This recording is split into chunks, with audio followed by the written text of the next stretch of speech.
నమస్తే, welcome to జిల్లా dairy. ముందుగా హెడ్లైన్స్ చూద్దాం. రేవంత్ సర్కార్కు శిక్ష తప్పదన్న ఎర్రబెల్లి సంపత్రావు. ఇచ్చిన హామీలు మరిచారన్న కరీంనగర్ బీజేపీ ఉపాధ్యక్షుడు.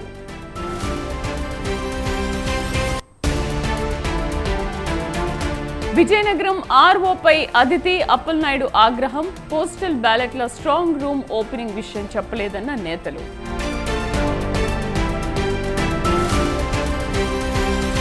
ఎన్టీఆర్ జిల్లా ఇబ్రహీంపట్నంలో కౌంటింగ్ ఏర్పాట్లు. ఈవీఎంలు ఉంచిన కాలేజీ చుట్టూ భారీగా బందోబస్తు.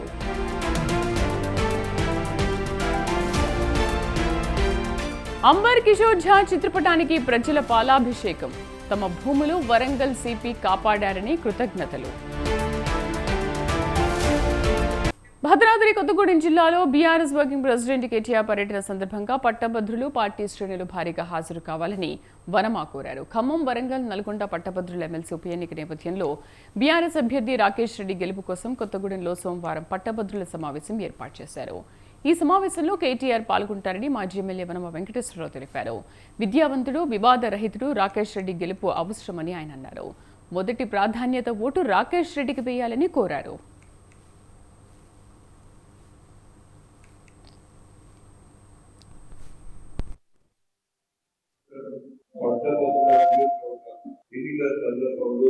మన గౌరవ ముఖ్యమంత్రి నాయకులైనటువంటి కేసీఆర్ గారు ఆశిస్తున్నటువంటి రాకేష్ గారు దాన్ని దృష్టిలో పెట్టుకుని రాకేష్ రెడ్డి గారు తెలవాలి, బీఆర్ పార్టీ అభ్యర్థిగా అత్యధిక మెజార్టీలో తెలవాలని ఉద్దేశించుకొని మొత్తం ఎవరికి పట్టభద్రులు ఓటు వేయవచ్చు, వాటి అవయవాలు వినియోగం చేసి అభివృద్ధి చేయడం కోసం రాష్ట్ర BR party working president KCR గారు రాకేష్ రెడ్డిని తెలుసుకుని పోతుంది. రేపు కొత్తగూడెం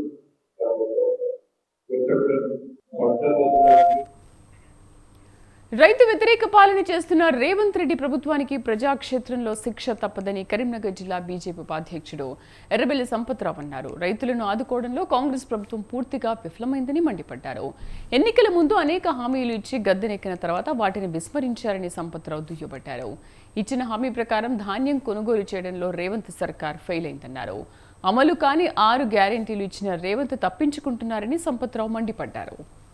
పార్టీ మొన్న జరిగినటువంటి అసెంబ్లీ ఎన్నికల్లో మరి అనేక రకాల వాగ్దానాలు, ముఖ్యంగా రైతాంగానికి మేము గత ప్రభుత్వం ఏదైతే కటింగ్ల పేరుతో రైతులను దోచుకున్నదో అలాంటి దోపిడీ లేకుండా, మరి ఒక కిలో కూడా కటింగ్ లేకుండా రైతాంగం దగ్గర ప్రతి పండించిన గింజ కొనుగోలు చేస్తామని, అదేవిధంగా ఈ పంటలకు 500 రూపాయలు ఒక క్వింటాల్కు బోనస్ ఈ రాష్ట్ర ప్రభుత్వం ఇచ్చి మరి రైతులను ఆదుకుంటామని చెప్పినటువంటి ఈ యొక్క రాష్ట్ర ముఖ్యమంత్రి మరి అధికారంలోకి వచ్చిన తర్వాత మరి రైతాంగాన్ని పట్టించుకోకపోవడం నిజంగా కూడా దురదృష్టకరం. ఎందుకంటే ఒక పక్క వర్షాలు పడేటువంటి పరిస్థితి కనబడుతూ ఉన్నది. మరి రైతాంగం అంతా కూడా మరి కళ్ళాలుగా వడ్లు పోసుకొని మరి ఎప్పుడు కొనుగోలు జరుగుతుందని చెప్పి వెయిట్ చేస్తున్న తరుణంలో ఈ రాష్ట్ర ప్రభుత్వం ఐకేపీ సెంటర్లను పూర్తి స్థాయిలో మరి ఏర్పాటు చేయకుండా, ఏర్పాటు చేసిన కూడా మరి సౌకర్యాలు కల్పించినటువంటి పరిస్థితి ఈరోజు కనబడతా ఉన్నది. కాంగ్రెస్ పార్టీ మొన్న జరిగినటువంటి అనేక హామీలతో కళ్ళబొల్లి మాటలు చెప్పి గద్దెనెక్కిన కాంగ్రెస్ ప్రభుత్వం రైతు అన్నమో రామచంద్ర అని చెప్పి రోడ్డు మీద అలమటిస్తూ ఉంటే ఈ ప్రభుత్వానికి చీమ గుట్టినట్టు కూడా లేదు.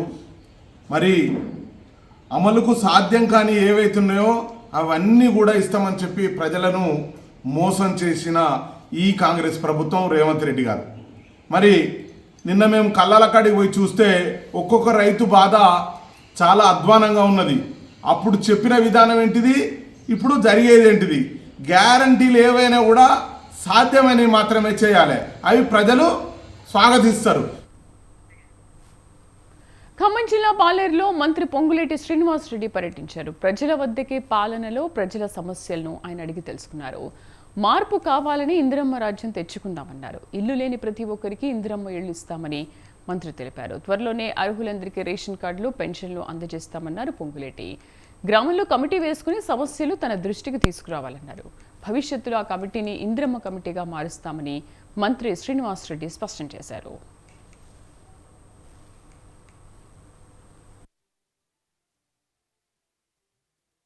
అసెంబ్లీ ఎన్నికల్లో మీరందరూ రాత్రి పగలు అని కష్టపడి మీ సీనన్నను గెలిపించుకుంటే మాకు మంచి జరుగుద్దని, ఇందిరమ్మ రాజ్యం వస్తే మన కష్టాలు పోతాయని కష్టపడి కనీ విని ఎరగని మెజార్టీతో మీ సీనన్నైన నన్ను గెలిపించారు. మీరు గెలిపించడమే కాదు, మార్పు కావాలని, ఇందిరమ్మ రాజ్యం రావాలి అని రాష్ట్రంలో ఇందిరమ్మ ప్రభుత్వాన్ని తెచ్చుకున్నాం. ఆ ప్రభుత్వంలో మీ సీనన్నకి పెద్దపేట రెవెన్యూ అంటే మీరు అడిగే ఈ భూమి పంచాయతీలన్నీ నా దాంట్లోకి వస్తాయి. మీరు అడిగే ఇళ్ల స్థలము నాకే వస్తుంది, నా దాంట్లోనే ఉంటది. మీరు అడిగే ఇల్లు కూడా నేను ఇచ్చేది, అంటే నా శాఖ కిందనే ఉంటది. కాబట్టి నేను ఇంకొకళ్ళు ఎవరిని అడగకుండా, పాలేరు అంటే నా సొంత ఇల్లు లాంటిది, పాలేరు నియోజకవర్గం అంటే.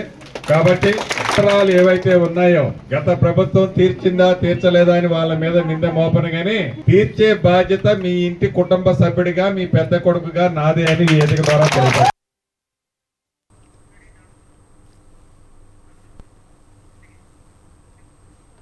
కాంగ్రెస్ ప్రభుత్వంపై సంగారెడ్డి జిల్లా Patancheru BRS MLA Gudem Mahipal Reddy fire అయ్యారు. 6 నెలల కాలంలో కాంగ్రెస్ ప్రభుత్వం ప్రజలకు చేసిందేమీ లేదని ఆయన ఆరోపించారు. దొంగ హామీలు గుప్పించి అధికారంలోకి వచ్చిన కాంగ్రెస్ పార్టీ వందల కోట్ల రూపాయల అభివృద్ధి పనులు నిలిపివేసిందని ఆగ్రహం వ్యక్తం చేశారు. పటాన్చెరు డివిజన్లో నిర్వహించిన బీఆర్ఎస్ నియోజకవర్గ స్థాయి కృతజ్ఞతా సభ, స్థానిక సంస్థల ఎన్నికల సన్నాహక సమావేశంలో గూడెం ముఖ్య అతిథిగా మాట్లాడారు. మాత్రం టెక్నికల్గా మన ప్రాబ్లం ఉన్నా, కోట్ల ద్వారా మన ఆగినా మన పని మనం చేసుకుంటూ పోవాలి.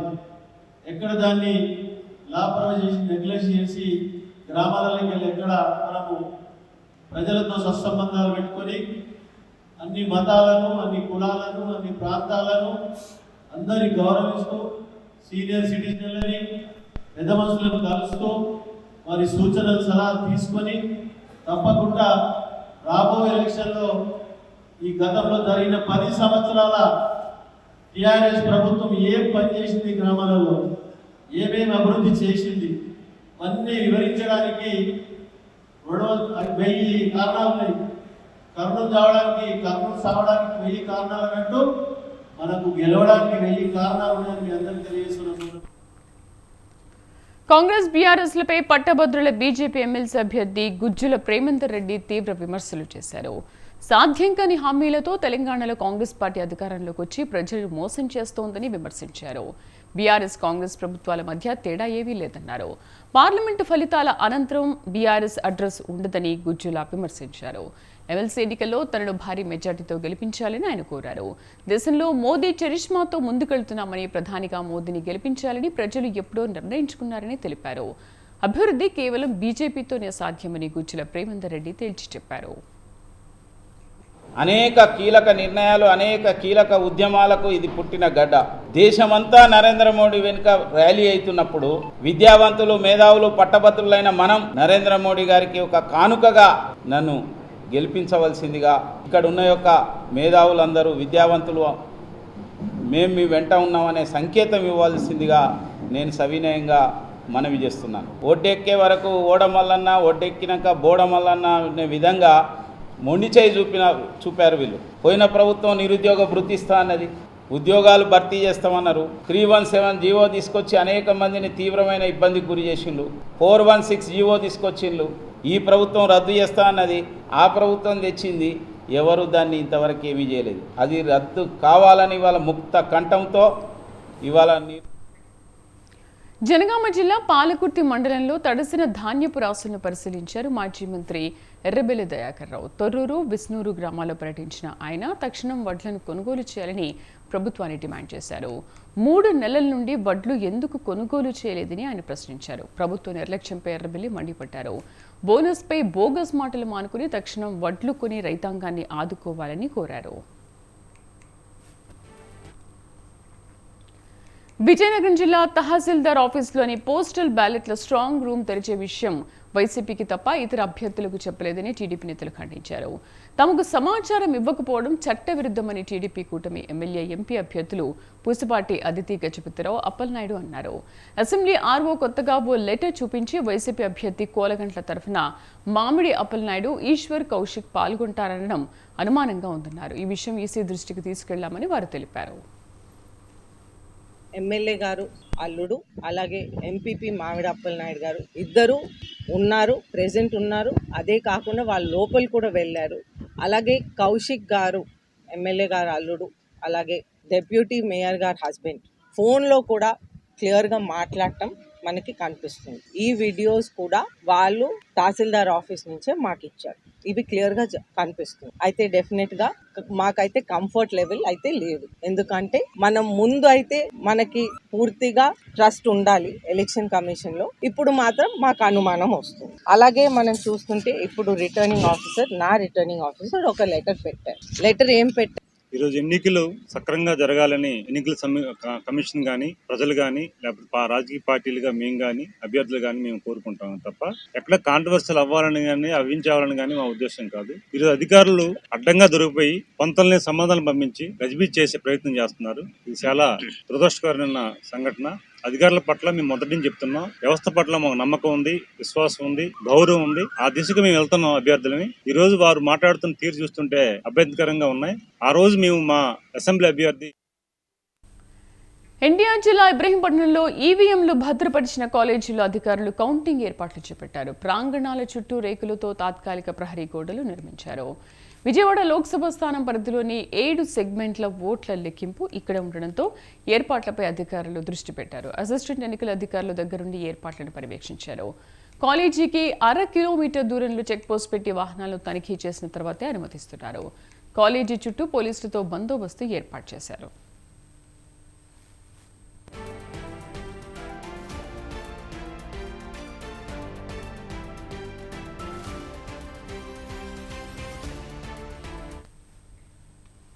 భూ కబ్జాదారులపై చర్యలు తీసుకుని తమకు న్యాయం చేసిన వరంగల్ సిపి అంబర్ కిషోర్ ఝా చిత్రపటానికి ప్రజలు పాలాభిషేకం నిర్వహించారు. 15 ఏళ్ల క్రితం కూడా లేఅవుట్ చేసిన గీసుకొండ హరిహర ఎస్టేట్లోని ప్లాట్లను కొనుగోలు చేశారు. కొందరు కబ్జాదారులు దౌర్జన్యంగా చొరబడే నిర్మాణాలు, ప్రహరీలు, హద్దురాళ్లను ధ్వంసం చేశారు. దీంతో వరంగల్ సిపి అంబర్ కిషోర్ ఝాను కలిసిన స్థానికులు గోడు వెళ్లబోసుకున్నారు. సిపి తమ సమస్య పరిష్కరించి భూములు ఇప్పించినందుకు చిత్రపటానికి పాలాభిషేకం చేశారు.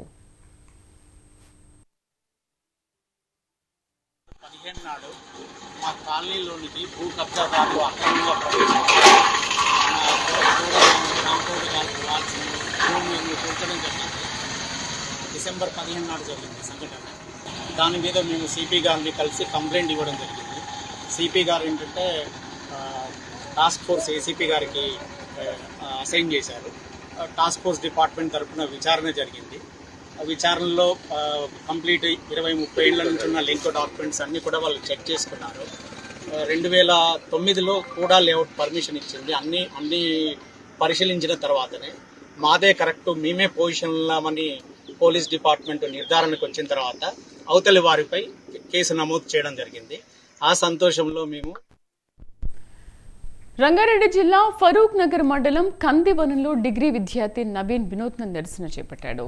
గ్రామంలో పగలు రాత్రి తేడా లేకుండా మద్యం అమ్ముతున్న బెల్ట్ షాపులను వెంటనే మూసేయాలని గ్రామ కూడలిలో నిరసనకు దిగాడు. గ్రామంలోని యువకుల నుండి వృద్ధుల వరకు మద్యానికి బానిసై అనారోగ్యానికి గురవుతున్నారని నవీన్ ఆందోళన వ్యక్తం చేశాడు. బెల్ట్ షాపులు మూతపడే వరకు నిరసన కొనసాగిస్తానని స్పష్టం చేశాడు. బెల్ట్ షాపులు మూసివేయాలంటూ నవీన్ చేపట్టిన ఆందోళనలో చిన్నారులు కూడా పాల్గొని ప్లకార్డులు ప్రదర్శించారు.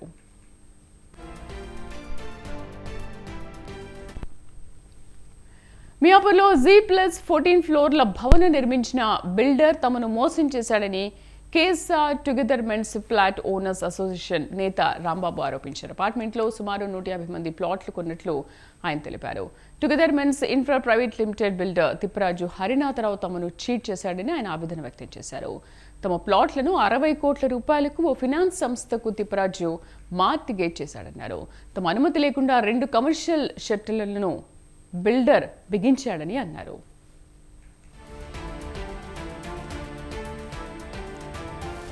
ఉభయ తెలుగు రాష్ట్రాల్లో ఉద్యాన పంటల్లో మామిడిది అగ్రస్థానం. అయితే గతేడాది వర్షాభావ పరిస్థితులు, ఈ ఏడాది అధిక ఉష్ణోగ్రతల వలన సకాలంలో పూత రాలేదు. దీంతో పాటు శీతాకాలంలో దట్టంగా కురిసిన మంచు ఆలస్యంగా వచ్చిన మామిడి పూతపై అధిక ప్రభావం చూపింది.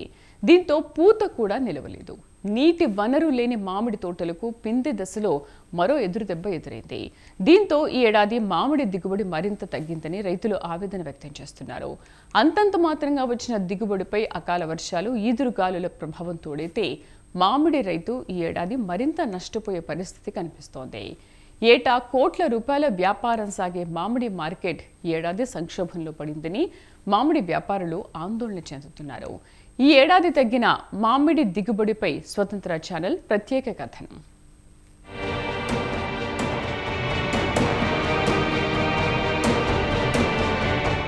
వేసవి కాలంలో రోడ్లపై ఎక్కడ చూసినా పలు రకాల నోరూరించే రంగురంగుల మామిడి పండ్లు కనిపిస్తాయి.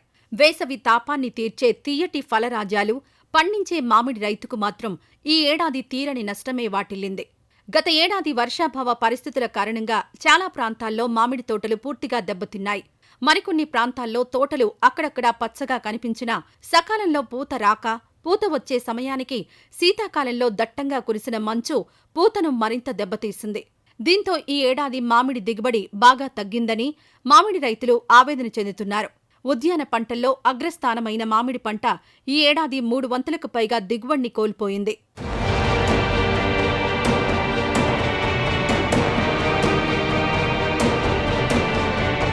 వాస్తవానికి జనవరి మాసంలో మామిడి తోటల్లో మొగ్గలతో పూత విరివిగా కనిపిస్తోంది.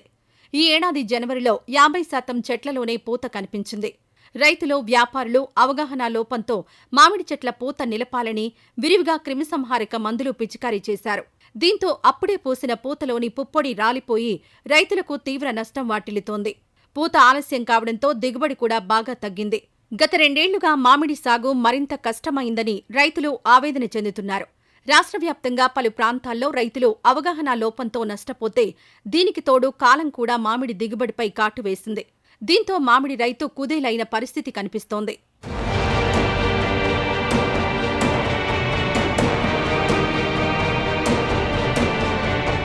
దేశంలో మామిడి అధిక దిగుబడి వచ్చే రాష్ట్రాల్లో ఏపీదే అగ్రస్థానం.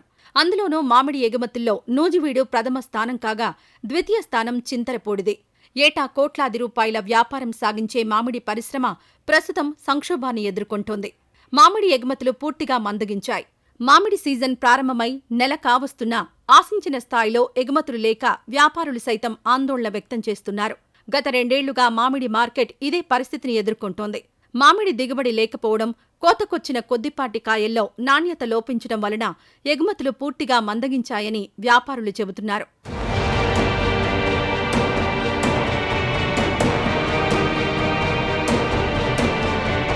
ఇదిలా ఉంటే మామిడి రైతులు కాయ సైజు ఆకర్షణీయంగా ఎదిగే వరకు చెట్ల మీద ఆపడానికి రైతులకు ధైర్యం సరిపోవడం లేదు.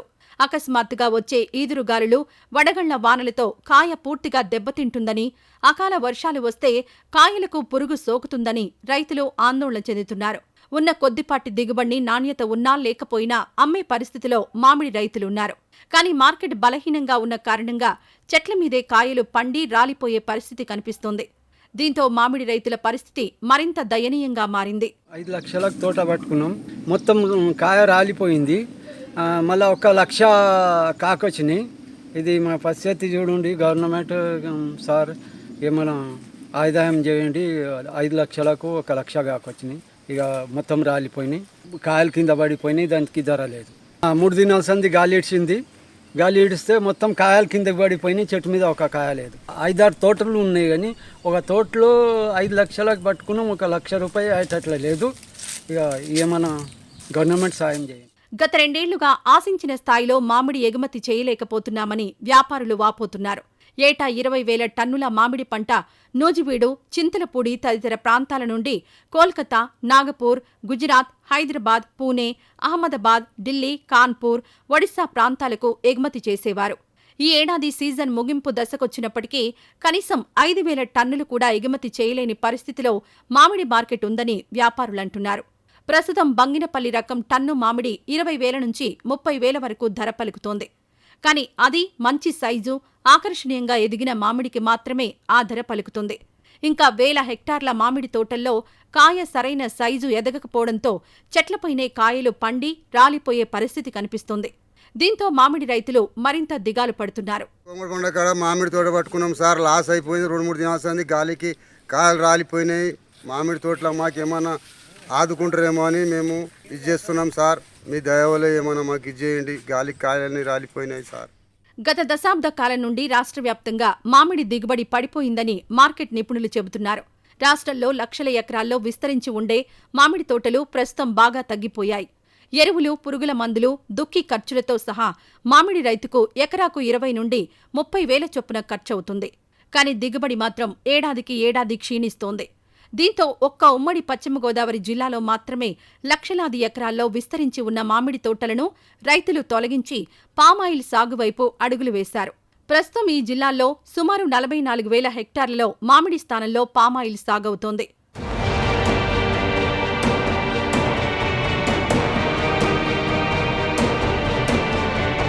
మామిడి దిగుబడి తగ్గిన కారణంగా ఎగుమతులు కూడా మందగించాయి. ప్రారంభంలో టన్ను 50,000 నుంచి 1,00,000 వరకు ధర పలికింది. ప్రస్తుతం 30,000కు పడిపోయింది. అది కూడా కాయ ఆకర్షణీయంగా ఉంటేనే ఈ ధర పలుకుతోంది. ప్రభుత్వం మామిడి రైతులను, వ్యాపారులను ప్రోత్సహించేలా శీతల గిడ్డంగులను నిర్మించాల్సిన అవసరం ఉందని, ఇదిలాగే కొనసాగితే పూర్తిగా మామిడి కనుమరుగయ్యే పరిస్థితి కనిపిస్తుందని వ్యవసాయ నిపుణులు హెచ్చరిస్తున్నారు.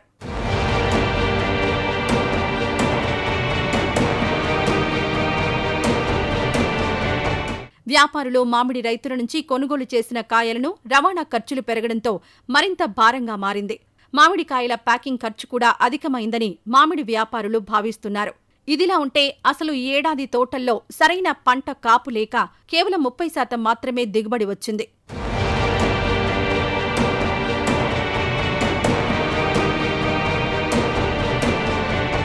మామిడి ఎకరాకు 3 టన్నుల నుంచి 4 టన్నుల వరకు ఉంటుందని ఉద్యాన శాఖ అధికారులు చెబుతున్నారు. ఈ ఏడాది ప్రతికూల వాతావరణ పరిస్థితుల కారణంగా ఎకరాకు 1 నుంచి 2 టన్నుల మించి దిగుబడి రాని పరిస్థితి ఉంది. గత 3 ఏళ్ల నుంచి మామిడి మార్కెట్ ఆశాజనకంగా లేదని ఇటు రైతులు, వ్యాపారులు ఆవేదన వ్యక్తం చేస్తున్నారు. గతంలో కరోనా కారణంగా మార్కెట్ దెబ్బతింది. దీంతో మామిడి రైతులు, వ్యాపారులు బాగా నష్టపోయారు. గత ఏడాది కూడా పూత ఆలస్యంగా రావడం, దిగుబడులు కూడా ఆలస్యమయ్యాయి. ఇదే పరిస్థితి ఈ ఏడాది ఎదురైంది. ఇతర రాష్ట్రాల్లో మార్కెట్ లేక వ్యాపారులు సైతం నష్టం చవిచూస్తున్నారు.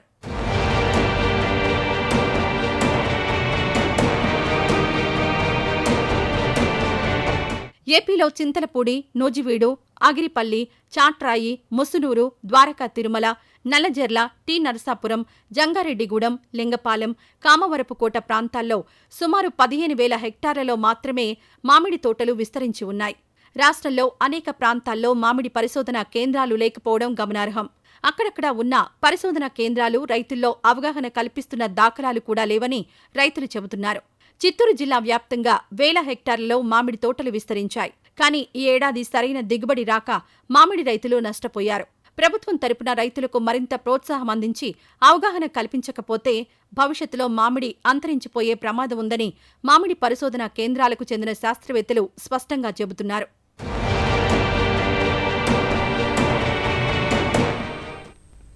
వేసవి సెలవులతో పాటు ఆదివారం సెలవు రోజు కావడంతో భద్రాద్రికి భక్తుల రద్దీ పెరిగింది.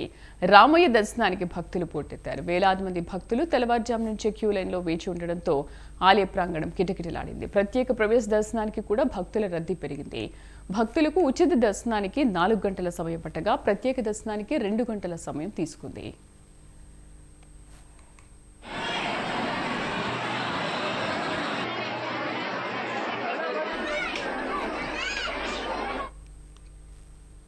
ఇది వాళ్ళ జిల్లా డైరీ విశేషాలు. నమస్తే.